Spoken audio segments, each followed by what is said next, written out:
अब इस सारी चीज़ को डिस्कस करने के लिए हमारे पास हमारे फेवरेट और जो रमज़ान के बाद अब मौका मिल रहा है गपशप करने का, डॉक्टर खुर्रम इलाही मौजूद है हमारे स्टूडियोज़ में। And also we are being joined by Sadaf Khan जो डिजिटल मीडिया एक्सपर्ट भी हैं।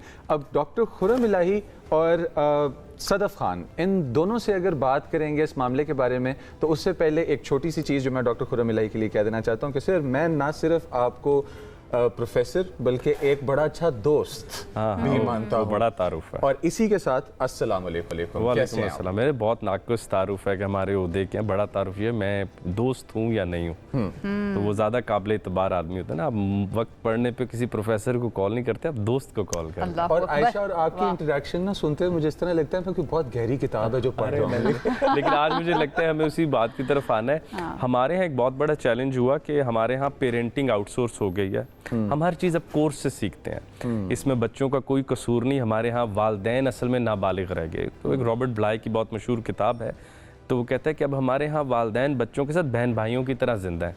इनमें वो कुव्वत नहीं है, अज़्म नहीं है, वो जुर्रत हमियत नहीं है जो बच्चों को बड़ा करने के लिए ना छाँव दरकार होती है। इससे पहले कि हम सदफ की तरफ जाएं, ये जो आप बात कर रहे हैं आई एग्री विद यू, लेकिन इसके ऊपर तनकीद जो आती है वो ये कि देखें भाई, एक वो नेचुरल सिलेक्शन का प्रोसेस था और दुनिया के अंदर बड़ी बड़ी तब्दीलियाँ आई हैं। इंडस्ट्रियल रेवोल्यूशन आया, उसके बाद टीवी, रेडियो, ये सब चीज़ें आई, इंसान ने अडेप्ट कर लिया। क्या इंसान अब भी अडेप्ट नहीं कर सकता? ये तो सारिफ है ना, अडेप्ट कहाँ किया। मतलब इसके आपने कौन सा इसको क्रिएट करके इससे महजूज हो रहे हैं, आपको तो इसके अलावा कोई दूसरी चीज़ नहीं आती। दूसरी बात यह कि जब स्क्रीन्स हम बच्चों के आगे दे रहे हैं, तो हम में से आज तक किसी ने नहीं सोचा कि रियासत और हुकूमत को क्यों ज़रूरत पड़ी मेरे बच्चे की ज़ाती ज़िंदगी कमरे के अंदर की हिफाजत करने की। वालिदैन कहाँ थे जो इस बात से फिक्रमंद नहीं हो रहे थे कि गाड़ी का एक्सीडेंट, एक छक्का लग गया, सैलाब की वीडियो, फिर गाड़ी का एक्सीडेंट, फिर एक रक्स आ गया। यार ये तो एक मतलब कि आप सोचेंगे जहन तो इन मनाजिर के लिए बना ही नहीं है कि इस तेज़ी से गुजर रहे हो जी। तो सवाल मेरा आज फिर वही होता है कि this is just the beginning. Social media के बाद अगली चीज़ दोबारा होगी कि बच्चों से स्क्रीन्स वापस ली जाएंगी और मट्टी, दरख्त, बहार, फूल, बचपना कहते ही इसको हैं, कुछ सीक्रेट्स हैं जो हम बच्चों से छुपा के रखते हैं ताकि वो फल फूल सकें। बच्चा वो नर्म मट्टी होता है जिसके ऊपर हमने गहरे गहरे सोशल मीडिया के दरख्त लगा दिए, जिसकी वजह से ना वो मट्टी को ताकत मिल रही है, ना वो दरख्त फल फूल पा रहे हैं। और वो बच्चे जिस तरह, और lastly before we ma'am Sadaf अपनी बात ऐड कर सकें, हमें से किसी ने इस बात की फ़िक्र नहीं की कि हमारा बच्चा जिस्मानी तौर पर साकित है।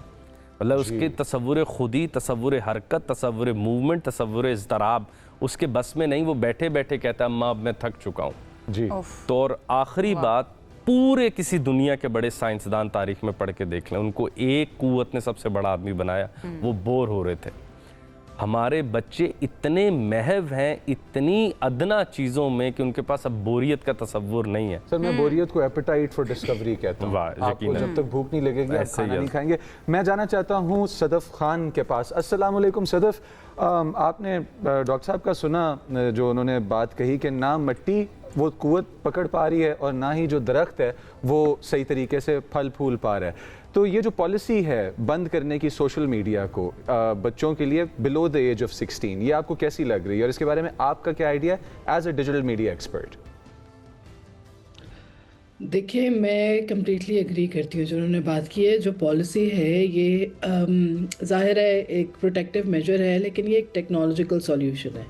लेकिन जो प्रॉब्लम है वो टेक्नोलॉजी की प्रॉब्लम नहीं है। प्रॉब्लम यही है कि जो हमारे पेरेंट्स हैं, जो कम्युनिटीज़ हैं, जो बच्चों के आसपास माहौल हैं, वो उनको इस टेक्नोलॉजी से सेफ़ नहीं कर पा रहे। सोशल मीडिया एक इंडिकेशन है, ये एक टूल है, और टेक्नोलॉजी जिस रफ्तार से बढ़ रही है, टेक्नोलॉजी जिस रफ्तार से चेंज होती है, इस तरह के टेक्नोलॉजिकल सॉल्यूशंस बहुत टेम्प्रेरी एक तो होते हैं। दूसरा ये कि इनकी इम्प्लीमेंटेशन इवन ऑस्ट्रेलिया, यूके के अंदर भी ये बहुत आसान नहीं होगी।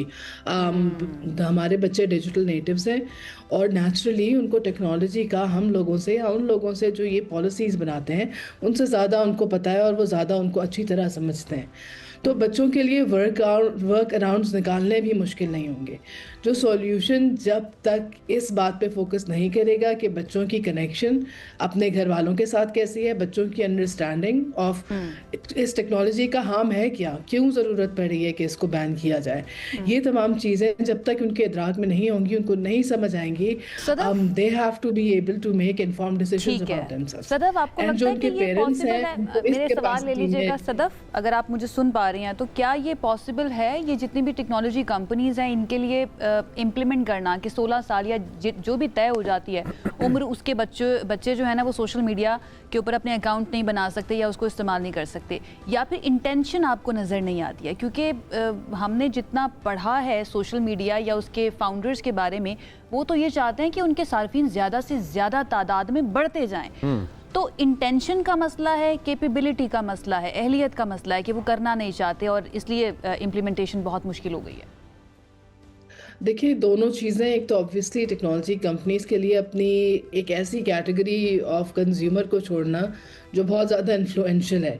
बच्चे हैं, लेकिन उनका अपने पेरेंट्स के जो कंज्यूमर बिहेवियर है, उन्होंने क्या ख़रीदना है, उन्होंने क्या करना है, उन सब के ऊपर बहुत बड़ा इन्फ्लुएंस होता है और टेक्नोलॉजी कंपनीज़ ये जानती हैं। और सोशल मीडिया के ऊपर जो कंटेंट है वो भी इस तरह से पैकेज किया जाता है कि वो बच्चों के लिए अट्रैक्टिव हो। आई थिंक ऑस्ट्रेलिया में अभी एक मैं ख़बर पढ़ रही थी कि उन्होंने ये कहा कि टेक्नोलॉजी कंपनीज़ ख़ुद नज़र नहीं आती इस बात का इदराक करते हुए कि उनके ऊपर क्या लीगल ऑब्लिगेशंस हैं और वो किस तरह से फॉलो करेंगे। एक तो ये बात है, लेकिन दूसरी बात ये भी है कि इसकी इम्प्लीमेंटेशन के लिए अगर आप सिर्फ टेक्नोलॉजिकली देखें तो एक इस तरह का सर्वेलेंस मैकेनिज़्म बनाना पड़ेगा जहाँ तमाम वो लोग जो टेक्नोलॉजी को एक्सेस कर रहे हैं उनकी आइडेंटिटी, एक तो फेशियल रिकग्निशन, बायोमेट्रिक्स, आप किस हद तक जाएंगे, आप किस हद तक आइडेंटिटी के अपने सारे पॉइंटर्स फराहम करेंगे उस स्टेट को भी जो इम्प्लीमेंटेशन के अंदर इन्वॉल्व है, उन्होंने टेक्नोलॉजी कंपनीज़ के लिए भी। खुरम, करना क्या चाहिए? पेरेंट्स को क्या करना चाहिए? स्कूल्स को क्या करना चाहिए? गवर्नमेंट्स तो अपने तौर पर एक ब्लैंकेट बैन लगा सकती हैं कि भाई आपने नहीं करना, बट अगेन इम्प्लीमेंटेशन बहुत मुश्किल है। व्हाट शुड वी डू या व्हाट शुड पेरेंट्स डू अपने बच्चों को बचाने के लिए? मेरे ख्याल से हमारे पेरेंट्स को, हमारे बच्चों को उनकी शामें वापस करनी है। मेरे ख्याल से मैं पूरी रमज़ान ट्रांसमिशन भी कहता रहा कि एक बच्चा है जिसने 2-3 घंटे स्क्रीन पे बता लिए स्कूल में, उनकी इस बात से मुत्तफिक हूँ कि इस दौर में बच्चे को कंप्यूटर, टैब्स, ChatGPT, क्लाउड का ना पता होना एक बहुत बड़ी जहालत है। मगर उसको ये पता ना होना कि इसको कब रोकना है, वो भी उससे बड़ा कोहराम है। एक बच्चे को इस बात के बारे में मालूम ही ना हो। दूसरी एक बहुत बड़ी ये बात है कि सोसाइटी में दाखिल होने के लिए बच्चों को इक़दार सिखाई जाती थी। 8 से 9 साल तरबियत होती थी, फिर हम कहते थे अब तुम अकेले दुकान तक चले जाओ, अजनबी से बात मत करना, कोई गुड टच बैड टच की तरबियत दी जाती थी, कोई बूढ़ा मिले तो रास्ता दे देना। वो इक़दार के बाद बच्चा समाज में दाखिल होता था। लेकिन सोशल मीडिया के ऊपर बच्चे को दाखिल होने के लिए किसी इक़दार सीखने की ज़रूरत नहीं है। एक फ़ेक प्रोफाइल, एक फ़ेक तस्वीर और एक फ़ेक नाम, और वो किसी भी बड़े से बदतमीज़ी, किसी भी तरह का कंटेंट वहाँ कंज्यूम कर रहा होता है, सूडोनेम रख के। और ऐसे ही जब आप सोसाइटी से निकलते थे, बच्चा 2 दिन स्कूल ना जाए तो कॉल आती है आपका बच्चा आ नहीं रहा। लेकिन अगर वही बच्चा सोशल मीडिया से हट जाए तो वहाँ से कभी कोई कॉल आउट नहीं आता कि कहाँ गया है। मैं सबको कहता हूँ भाई, माँ के पैरों तले जन्नत है। It's her job. जिसने उसको वो तकरीबन 6 डिजिट का टैब लेके दिया ना, और एक महंगा इंटरनेट घर में आ रहा है, ये उनकी जिम्मेदारी है कि आखिर में वो ये सोचें कि वो इसमें से कौन सी बातें अखज़ कर रहा है, वो इसमें क्या सीख रहा है। और फिर वही बात, अगर बच्चे ने कंटेंट कंज्यूम करना है, अच्छा, why not on the big screen. मैं हमेशा कहता हूँ। सदफ, मैं आपकी तरफ आना चाहूँगी। जिसको फर्स्ट वर्ल्ड कंट्री कहा जाता है, वहाँ पर अगर हमें इतने चैलेंजेस नज़र आ रहे हैं सोशल मीडिया को बैन करने के ऊपर, तो हम अगर अपने मुल्क की बात करें, पाकिस्तान की बात करें, यहाँ पर रियलाइजेशन है इस बारे में कि कितना ज़्यादा अफेक्ट कर रही है ये हमारे बच्चों को? अनफॉर्चुनेटली, क्योंकि पाकिस्तान में एक तो लिटरेसी लेवल बहुत कम है और डिजिटल लिटरेसी का लेवल उससे भी ज़्यादा कम है। जो चीज़ मुझे बहुत ज़्यादा ख़तरनाक लगती है कि इवन पढ़े लिखे घरानों में माँ बाप अगर स्ट्रगल कर रहे हों, और स्पेशली दादा दादी अगर स्ट्रगल कर रहे हों कुछ भी चेक करने के लिए, तो वो अपना मोबाइल, अपना डिवाइस फ़ौरन बच्चे को पकड़ा देते हैं कि आप हमें हेल्प करें कि नेविगेट कैसे करना है। यानी हमारे बच्चे एक ऐसी माहौल में बड़े हो रहे हैं जहाँ एक तो ये कि उनके कनेक्शंस नहीं हैं पेरेंट्स से। वी आर वेरी मच हम बहुत बड़ी ट्रेडिशनल सोसाइटी हैं। बच्चे जवाब ना दें, बच्चे इज़्ज़त से बात करें, जो सब करनी चाहिए, लेकिन हमारे बच्चों को वो सेफ्टी नहीं है कि वो वो माँ बाप के पास या अपने ख़ानदान में सवाल लेके आएँ। उसके बीच में उनको ये भी पता है कि अगर मैं कुछ ऐसा करूं जो उसको खुद एक नेचुरली भी पता होता है कि कुछ अच्छा है या बुरा है, तो मेरे घर में किसी बड़े के पास ये सलाहियत नहीं है कि वो मुझे समझ सकेगा या मुझे पकड़ सकेगा। तो ऑब्वियसली इसके अंदर बैन करना या ना करना, आई don't think it would matter. Pakistan के अंदर अनफॉर्चुनेटली जो हमारे हालात हैं, अगर आप 100% बैन इम्प्लीमेंट भी करते ना, माँ बाप, दादा दादी, नाना नानी सब खुद अपनी चीज़ें लॉग इन करके बच्चों को पकड़ाएंगे कि आप हमें हेल्प करें नेविगेट करने के लिए। So this is very much a crisis of, एक तो ये कि लिटरेसी, एडल्ट लिटरेसी, मैं बच्चों की बात नहीं करी, दैट्स अ सेपरेट थिंग, लेकिन जो हमारी एडल्ट लिटरेसी है, जेंडर का इसके अंदर बहुत बड़ा एलिमेंट है। There is a technology, fear of technology ख़वातीन के अंदर बहुत ज़्यादा होता है, क्योंकि यू नो स्पेशली अगर आप क्लास डिवीज़न देखें, लिटरेसी की डिवीज़न देखें, तो बहुत सारी ख़वातीन डरती हैं चीज़ें यूज़ करते हुए कि हमसे ख़राब हो जाएगी और फिर हमें जवाब देना पड़ेगा अपने शौहर को या भाई को या बाप को। तो वही ख़वातीन जो माएँ हैं या जो घर की चलाती हैं, उनको ये पता है कि जो बच्चा है अगर मैं उसकी हेल्प से नेविगेट करूँ तो मेरे ऊपर ये इल्ज़ाम नहीं आएगा। So unfortunately we are in such a situation जहाँ बैन होना या ना होना, I don't think it will matter. सदर सिंस हम हर चीज़ जो है ना वेस्ट से इंपोर्ट करते हैं, चाहे मोरालिटी ही क्यों ना हो और इस तरह के लॉज ही क्यों ना हो, तो शायद वहाँ पर होना शुरू हो गया तो पाकिस्तान के अंदर भी रियलाइजेशन इस बारे में आ जाएगी। थैंक यू सो मच हमें ज्वाइन करने के लिए। आप कुछ कह रहे हैं? चीज़ बस मैं चाहूँगा वो बहुत गौर से सोचें कि अगर बच्चे को क्रिकेट का नशा लग जाता था कि वो क्रिकेट खेलता रहता, तो यू वर श्योर कि 4 घंटे बाद थक जाएगा जी।